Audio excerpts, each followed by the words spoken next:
Welcome to Books in 10. Remember, we're raffling an iPhone when we reach 10,000 subscribers. Like, subscribe, and journey with us into this fantastic book. Share with your friends, and let's create the biggest book community on YouTube together.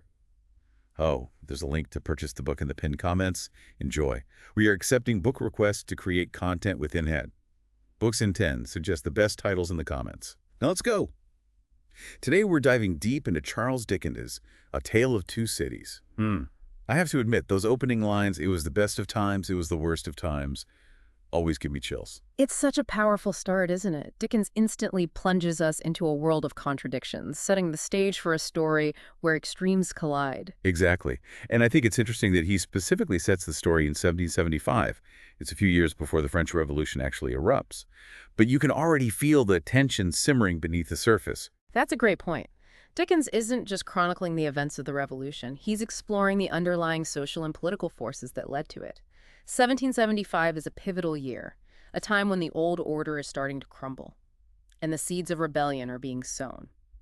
So we have this sense of impending upheaval, and then Dickens throws us right into the thick of it with that incredibly vivid description of the journey on the Dover mail coach. It's dark, foggy, and everyone is suspicious of everyone else. Have you ever felt that way? Like you're surrounded by strangers who could be hiding secrets. Oh, absolutely. Dickens masterfully creates an atmosphere of paranoia and distrust, reflecting the climate of fear that gripped both England and France at the time, and that mysterious message, recalled to life. Talk about a hook. It leaves us wondering who is being recalled and from what. Dickens knows how to keep us on the edge of our seats. It's brilliant. And speaking of contrasts, Dickens then takes us from the shadowy world of the Dover Road to the stark reality of Tellson's Bank in London. It's described as this ancient, almost decaying institution resistant to change. Tellson's Bank is a fantastic symbol of the old world order, clinging desperately to the past. Their refusal to rebuild, even though the building is literally falling apart, mirrors the French aristocracy's resistance to reform. Dickens seems to be suggesting that clinging to outdated systems can have dire consequences. It makes me wonder if those in power ever truly grasp the need for change until it's too late. What do you think? It's a question that resonates throughout history, isn't it? Often those in positions of power are so insulated from the realities of everyday life that they fail to see the storm brewing until it's upon them. It's a sobering thought. And then, boom, we're transported to the Defarge's wine shop in Paris. It's a world away from the stuffy confines of Tellson's Bank, filled with a sense of urgency and brewing revolution. The wine shop is a hotbed of revolutionary fervor. It's a gathering place for the downtrodden, the forgotten, the ones who are about to rise up and demand change. There's an energy there, a sense of shared purpose that's both exhilarating and dangerous. And presiding over it all is Madame Defarge, knitting in the corner. I find her absolutely terrifying. She's like a silent force of fate, recording the names of those who will face the revolution's wrath. That knitting is so much more than just a hobby, isn't it? It's a symbol of her meticulous planning, her cold, calculated determination to bring down those she sees as responsible for the suffering of the people. It's like she's creating a hit list, but instead of bullets, she's using needles and yarn.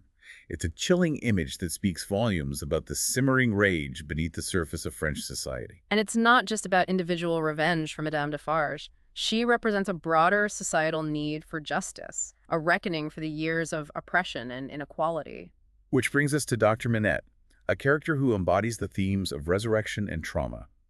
After 18 years imprisoned in the Bastille, he emerges a broken man, haunted by his past. His reappearance is both hopeful and heartbreaking. Dickens' portrayal of Dr. Manette's mental state is incredibly powerful. He shows us how trauma can leave lasting scars, how even when physically free, Dr. Manette is still imprisoned by his memories. His relapse into shoemaking, a skill he learned in prison to cope with his confinement, is particularly poignant. It shows how deeply ingrained those survival mechanisms become, even when they're no longer necessary. It makes you wonder, how do we, as individuals and as a society, help those who have experienced such profound trauma find healing and reclaim their lives? It's a question that feels incredibly relevant, even today.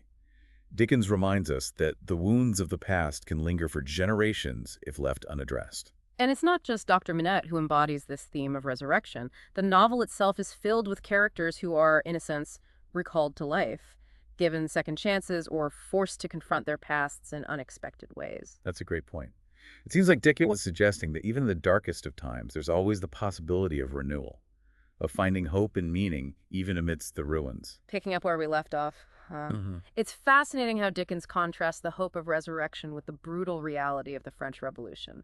It's like he's constantly reminding us that even amidst chaos and destruction, the human spirit strives for renewal.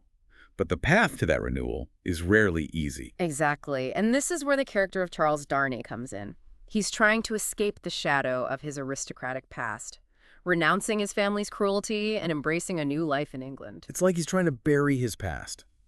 But Dickens shows us how difficult that can be, especially when the past has a way of catching up to you. Right.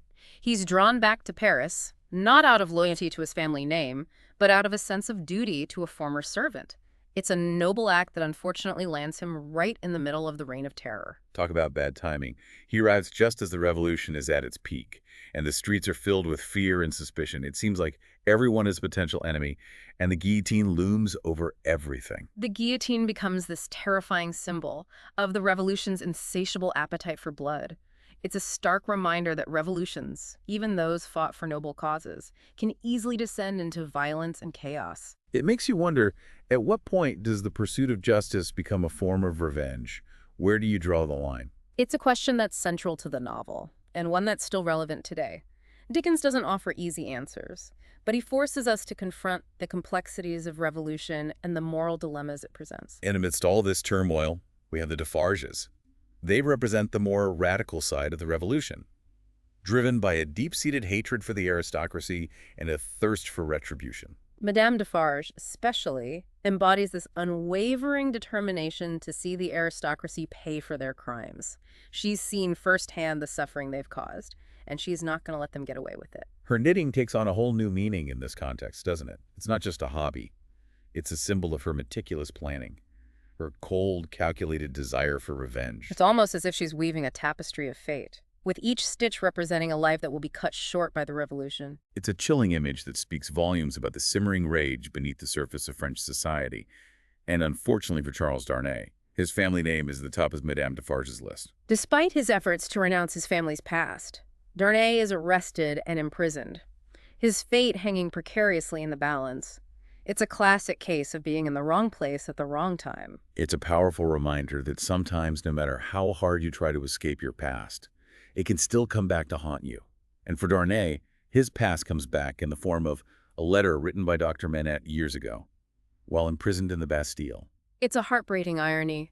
The very thing that gave Dr. Manette a platform to plead for mercy ends up condemning his son-in-law to death. It's a reminder that even our best intentions can have unintended consequences, especially in times of turmoil and upheaval. And it's in this moment of despair, when all hope seems lost, that we see the true nature of Sidney Carton emerge. He's been this enigmatic figure lurking in the background, harboring a secret love for Lucy. But he steps forward in the most extraordinary way. Carton's transformation is one of the most compelling aspects of the novel. He goes from being a cynical, self-destructive drunkard to a man capable of the ultimate act of self-sacrifice. It's like Dickens is saying that even the most flawed individuals are capable of redemption, of finding meaning and purpose in the most unexpected ways.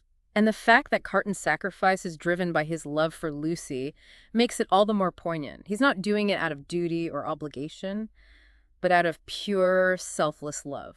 It's a love that's never been reciprocated, but it's a love that ultimately leads him to make the ultimate sacrifice. It's interesting how Dickens uses the theme of resurrection in such a complex way with Carton. He dies so that Darnay can live, giving him a second chance at life, but Carton also experiences a kind of resurrection himself through this act of self-sacrifice. He finds redemption, purpose, and a sense of peace that had eluded him throughout his life. He dies a hero, even though he's lived most of his life as a self-proclaimed disgrace. It's a powerful reminder that sometimes the greatest acts of love are those that require the greatest sacrifice. But let's not forget the role of John Barsad in Carton's plan. He's a shady character, a double agent playing both sides of the revolution for his own gain. Barsad represents the darker side of human nature, the opportunism and ruthlessness that often thrive in times of chaos. He's willing to exploit anyone and anything to advance his own interests.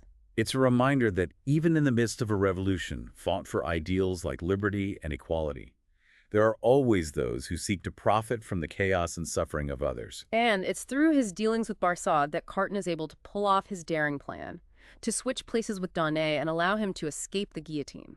It's a risky gamble, but Carton's willing to take it, knowing that the lives of Lucy and her family depend on him. It's a testament to his courage and his unwavering love for Lucy. He's willing to face his own demons, to confront the darkness within himself, in order to save the woman he loves. And as he prepares to make the ultimate sacrifice, Carton experiences a profound moment of self-reflection.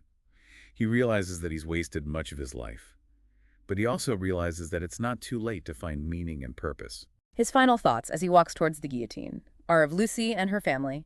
He imagines them living a happy and fulfilling life, thanks to his sacrifice. It's a bittersweet ending, but it's also a hopeful one. Carton's death brings redemption not only to himself, but also to Charles Darnay, who's given a second chance at life. But even with Darnay's escape, the story is far from over. The revolution continues to rage, and the lives of those who remain in Paris, including Lucy and her family, are still in danger, and Madame Defarge, driven by her insatiable thirst for revenge, is still a threat. She's not satisfied with just Darnay's death. She wants to see his entire family, anyone connected to the Evermond name, wiped out entirely. It's a chilling reminder that the revolution, despite its noble ideals, has become a monster, devouring anyone who stands in its path. And Lucy, her father, and young daughter are caught in the crosshairs of that monster. Their escape from Paris is far from certain, and they're surrounded by enemies who want them dead. It's a race against time, and the stakes couldn't be higher. We left off with Lucy and her family, trying to escape the clutches of the revolution. It's a heart-stopping race against time, with Madame Defarge determined to see them destroyed. And adding to the tension, they're not just dealing with faceless revolutionaries, they're up against someone who knows them personally, who understands their vulnerabilities, Madame Defarge. It's like being hunted by someone who can anticipate your every move. It makes their escape that much more difficult, that much more suspenseful. Exactly. And this is where Dickens really highlights the courage of those who might be considered ordinary characters. Think about Miss Pross, Lucy's loyal maid. She becomes a pillar of strength in this chaotic world. You know, I never thought of Miss Pross as a particularly strong character before, but you're right. She stands up to Madame Defarge, unarmed and fiercely protective of Lucy. That confrontation in the Defarge apartment is one for the books. Absolutely. It's a David and Goliath moment, with Miss Pross representing unwavering loyalty in the face of fanaticism. It makes us think about the hidden reserves of strength we all possess, when those we love are threatened. It's a powerful reminder that heroism can take many forms. It's not always about grand gestures or physical prowess. Sometimes it's about the quiet determination to protect those we care about. And while Miss Pross is battling Madame Defarge, Mr. Lorry, the ever-reliable man of Tellson's Bank, is working tirelessly behind the scenes to orchestrate their escape. He might not be as flashy as some of the other characters, but his calm, methodical approach is essential to their survival. Mr. Lorry represents order and reason in a world that's gone mad.